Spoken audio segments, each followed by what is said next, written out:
कोई भी जिंदा नहीं बच पाया था इस 3 मीटर लंबी लकड़ी के रास्ते से, क्योंकि इसके नीचे लगे उपकरण जैसे ही वजन महसूस करते तुरंत जाल शुरू हो जाता। इस जगह से गुजरने के लिए आपको रास्ते के अंत में लगे बटन को दबाना होता। गुफा में छिपे खजाने को हासिल करने के लिए स्थानीय लोग अपनी पूरी ताकत लगा चुके थे, लेकिन कोई भी पहली बाधा को पार नहीं कर पाया। हालांकि दा विंची के लिए यह बिल्कुल मुश्किल नहीं था। उसने कुछ पल देखने के बाद ही इसका हल निकाल लिया। उसने कागज निकाला, गहन सोच के बाद एक इंजीनियरिंग चित्र बनाया और फिर मौजूद सामग्री से उसे बनाना शुरू कर दिया। पलक झपकते ही दुनिया की पहली बिना इंजन की गाड़ी तैयार हो गई। अब बस ट्रिगर दबाना था और गाड़ी आसानी से आगे बढ़ सकती थी। सब कुछ व्यवस्थित ढंग से चल रहा था, लेकिन अगले ही पल एक अनहोनी हो गई। ढलान की वजह से गाड़ी आगे नहीं बढ़ पाई। दा विंची ने बिना घबराए रस्सी से बांस को ऊंचा किया और आसानी से ऊपर के बटन को छू लिया। इस तरह सभी पहली परीक्षा से गुजर गए, लेकिन जैसे ही वे आगे बढ़े उनके सामने एक संकरा रास्ता आया जिसके बगल में हजारों फीट गहरी खाई थी। दा विंची ने जब उस रास्ते पर कदम रखा तो देखा कि सामने के दरवाजे पर कई ताले थे।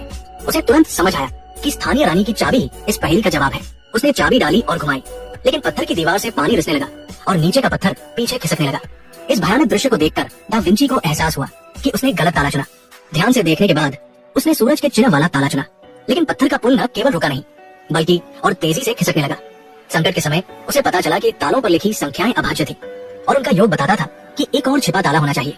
आखिरी मौके पर दा विंची ने पुल के पीछे की ओर हाथ डाला और छिपे ताले को ढूंढ निकाला। चाबी डालते ही पुल रुक गया। उसके बुद्धिमानी से वे तीसरी बाधा तक पहुंचे। अब सबके फोन की बैटरी कितनी है कमेंट में बताएं। एक ही बैटरी प्रतिशत वाले दोस्त बन सकते हैं, लेकिन वहाँ फिर मुश्किल आ गई। 2 ताले थे और उनके पास सिर्फ एक चाबी। 50% मौका सही होने का था, लेकिन गलती का मतलब मौत था। दा विंची सोच रहा था कि एक साथी ने चाबी छीन ली। वो पेशे से तालासाज था और उसने चाबी को देखते ही समझ लिया कि ये 2 चाबियों का मिश्रण है।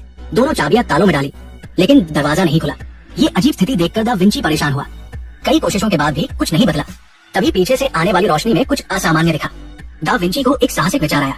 रोशनी पत्थर के छेद से फैल रही थी, जो स्थानीय लोगों के सूरज की सीधी रोशनी के सिद्धांत से मेल नहीं खाती थी। उसने निष्कर्ष निकाला कि सूरज की सीधी रोशनी में चाबी घुमाने से ही दरवाजा खुलेगा। उसने सूरज की रोशनी का इंतजार किया और चाबी घुमाई। दरवाजा धीरे धीरे खुला और वे तीसरी बाधा पार कर गए, लेकिन जैसे ही वे रुके दरवाजा फिर बंद हो गया। इसका मतलब था कि चाबी को लगातार घुमाते रहना होगा।